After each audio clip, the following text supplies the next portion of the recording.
8ஆம் அதிகாரம். இயேசு ஒலிவ மலைக்கு போனார். மறுநாள் காலையிலே அவர் திரும்பி தேவாலயத்திற்கு வந்தபோது ஜனங்கள் எல்லாரும் அவரிடத்தில் வந்தார்கள். அவர் உட்கார்ந்து அவர்களுக்கு உபதேசம் பண்ணினார்.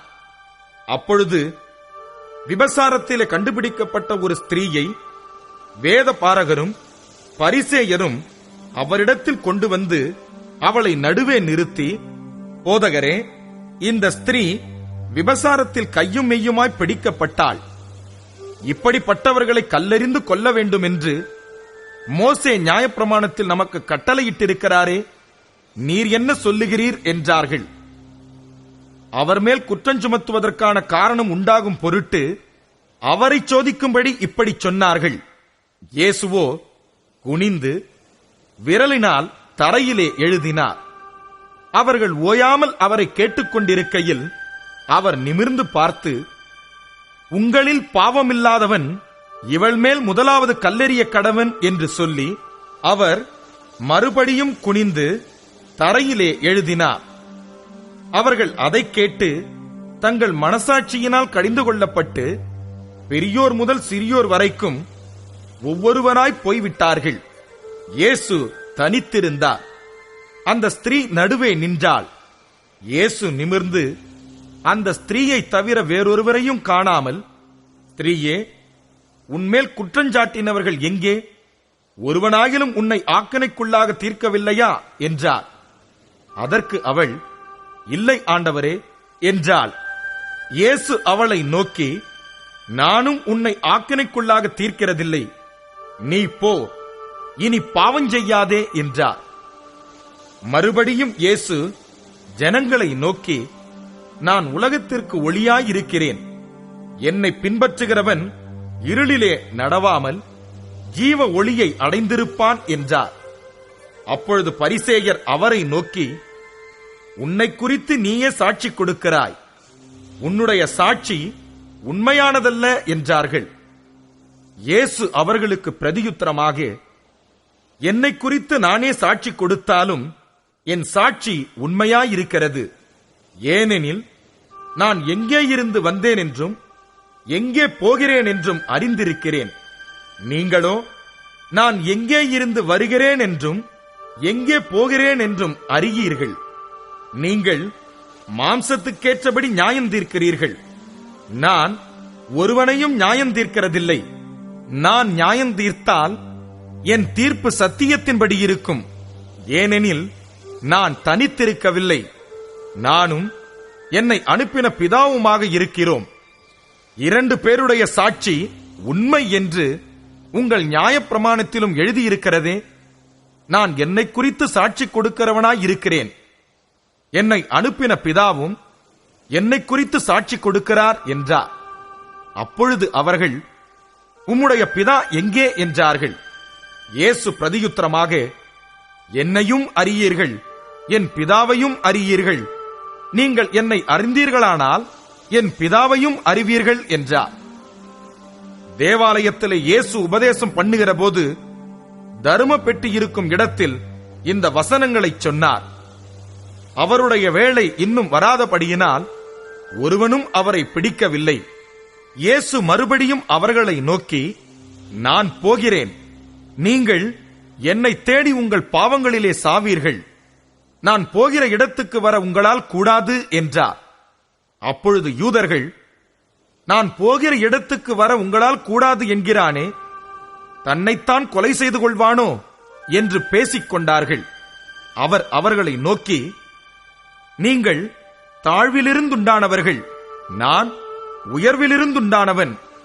நீங்கள் இந்த உலகத்திலிருந்துண்டானவர்கள், நான் இந்த உலகத்திலிருந்துண்டானவன் அல்ல.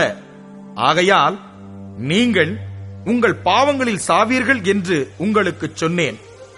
நானே அவர் என்று நீங்கள் விசுவாசியாவிட்டால் உங்கள் பாவங்களிலே சாவீர்கள் என்றார். அதற்கு அவர்கள், நீர் யார் என்றார்கள். இயேசு அவர்களை நோக்கி, நான் ஆதிமுதலாய் உங்களுக்கு சொல்லியிருக்கிறவர்தான். உங்களை குறித்து பேசவும் நியாயம் தீர்க்கவும் எனக்கு அநேக காரியங்கள் உண்டு. என்னை அனுப்பினவர் சத்தியமுள்ளவர்.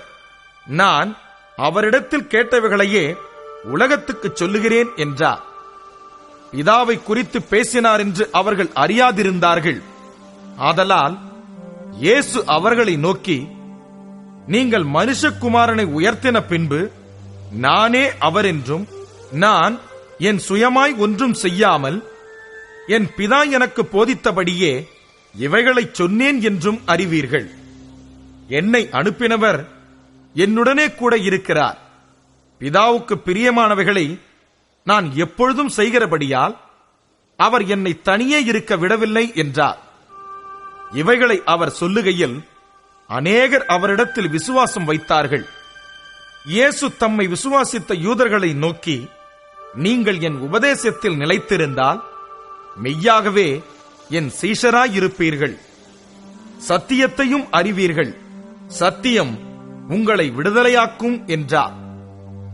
அவர்கள் அவருக்கு பிரதியுத்தரமாக, நாங்கள் ஆபிரகாமின் சந்ததியாயிருக்கிறோம். நாங்கள் ஒரு காலம் ஒருவனுக்கும் அடிமைகளாயிருக்கவில்லை. விடுதலையாவீர்கள் என்று நீர் எப்படி சொல்லுகிறீர் என்றார்கள். இயேசு அவர்களுக்கு பிரதியுத்தரமாக, பாவஞ்செய்கிறவன் எவனும் பாவத்துக்கு அடிமையாயிருக்கிறான் என்று மெய்யாகவே மெய்யாகவே உங்களுக்கு சொல்லுகிறேன். அடிமையானவன் என்றைக்கும் வீட்டிலே நிலைத்திரான், குமாரன் என்றைக்கும் நிலைத்திருக்கிறார். ஆகையால் குமாரன் உங்களை விடுதலையாக்கினால் மெய்யாகவே விடுதலையாவீர்கள். நீங்கள் ஆபிரகாமின் சந்ததியார் என்று அறிவேன். ஆனாலும் உங்களுக்குள்ளே என் உபதேசம் இடம்பெறாதபடியால் என்னை கொலை செய்ய தேடுகிறீர்கள். நான் என் பிதாவினிடத்தில் கண்டதைச் சொல்லுகிறேன், நீங்களும் உங்கள் பிதாவினிடத்தில் கண்டதைச் செய்கிறீர்கள் என்றார். அதற்கு அவர்கள், ஆபிரகாமே எங்கள் பிதா என்றார்கள். இயேசு அவர்களை நோக்கி, நீங்கள் ஆபிரகாமின் பிள்ளைகளாயிருந்தால் ஆபிரகாமின் கிரியைகளை செய்வீர்களே. தேவனிடத்தில் கேட்டிருக்கிற சத்தியத்தை உங்களுக்கு சொன்ன மனுஷனாகிய என்னை கொல்ல தேடுகிறீர்கள். ஆபிரகாம் இப்படி செய்யவில்லையே. நீங்கள் உங்கள் பிதாவின் கிரியைகளை செய்கிறீர்கள் என்றார். அதற்கு அவர்கள், நாங்கள் வேசித்தனத்தினால் பிறந்தவர்கள் அல்ல, ஒரே பிதா எங்களுக்குண்டு, அவர் தேவன் என்றார்கள். இயேசு அவர்களை நோக்கி, தேவன் உங்கள் பிதாவாயிருந்தால் என்னிடத்தில் அன்பாயிருப்பீர்கள். ஏனெனில் நான் தேவனிடத்திலிருந்து வந்திருக்கிறேன். நான் சுயமாய் வரவில்லை, அவரே என்னை அனுப்பினார். என் வசனத்தை நீங்கள் ஏன் அறியாமல் இருக்கிறீர்கள்? என் உபதேசத்தை கேட்க மனதில்லாதிருக்கிறதினால் அல்லவா? நீங்கள் உங்கள் பிதாவாகிய பிசாசானவனால் உண்டானவர்கள். உங்கள் பிதாவினுடைய இச்சைகளின்படி செய்ய மனதாயிருக்கிறீர்கள். அவன் ஆதி முதற்கொண்டு மனுஷ கொலைபாதகனாயிருக்கிறான். சத்தியம் அவனிடத்தில் இல்லாதபடியால் அவன் சத்தியத்திலே நிலைநிற்கவில்லை.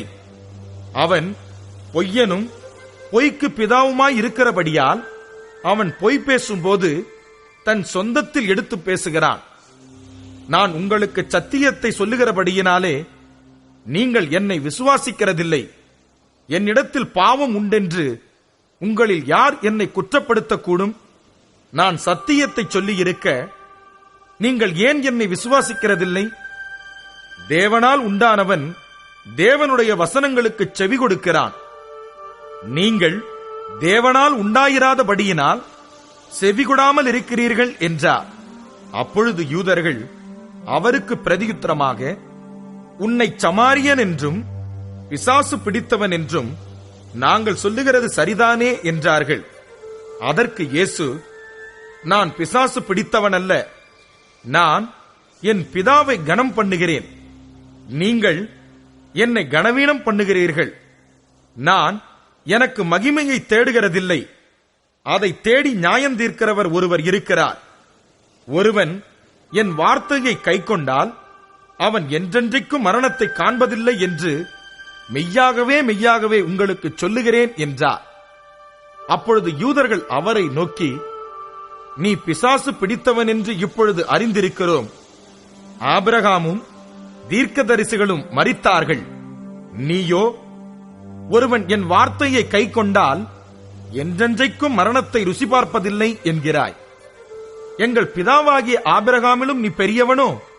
அவர் மரித்தார், தீர்க்கதரிசிகளும் மரித்தார்கள்.